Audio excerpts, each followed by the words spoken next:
All right, so the three U's. The three U's are the ideal self, the real self, and the true self. The ideal self is the one that you have made out of survival, the one that you made out of duress, the one that is the mask that you put on so other people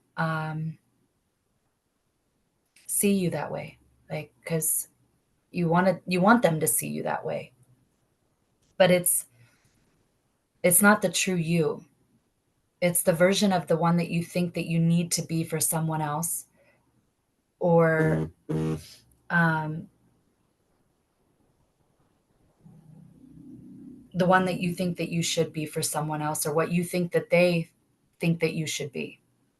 Yeah, I think that's how it goes. But um, and it was made out of a painful moment of when you were a kid, like probably under the age of 7, and you made this to get attention, approval, significance, anything to get love from the outside because you had claimed that you're not that anymore. And the real self is the one that's underneath the ideal self, about how you really feel about yourself, like a piece of crap, worthless, not enough, everything that I do doesn't matter. And we hide those painful emotions, trying to keep the ideal self intact. Um, the real self is the dark, hidden parts of ourselves that we don't want to show to other people because we're told that it's not okay. It's the ones that we deem unlovable.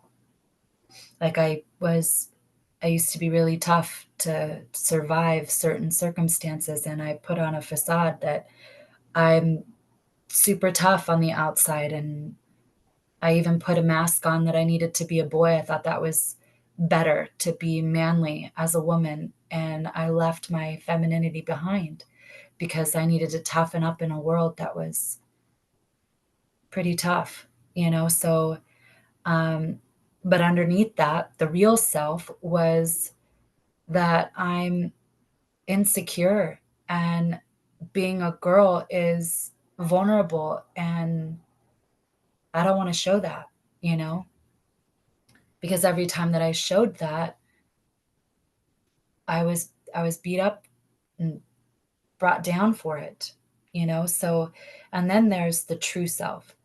The true self is the true you, the true identity of who you are, which is a child of God, perfect.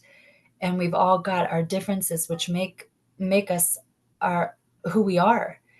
And we're all parts of this of the body, but we can't be the whole thing. We all given different specific things that we're really good at.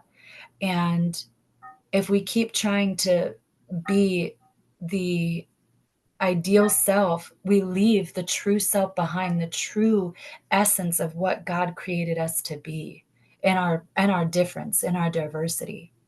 And so you created 3 different moves when you were under duress when you're a child. And if you don't know what those are, I highly recommend trying to find those. And there are 3 different ways of being. And it could be tough. I've got to be the best, the performance, the funny person, the jokester, the charmer, the fool, the dumb one. So yeah, find out what those are, and then to start to discover yourself inside of the true essence of who you are, the true self, the true version, by going through the real self. Don't skip that, because you got to feel it to heal it. You got to find what ways of being that were actually underneath that ideal self that created that ideal self, so you can get through that and drop into the heart, into the real self, the true self of who you actually are as a child of God. The 3 U's.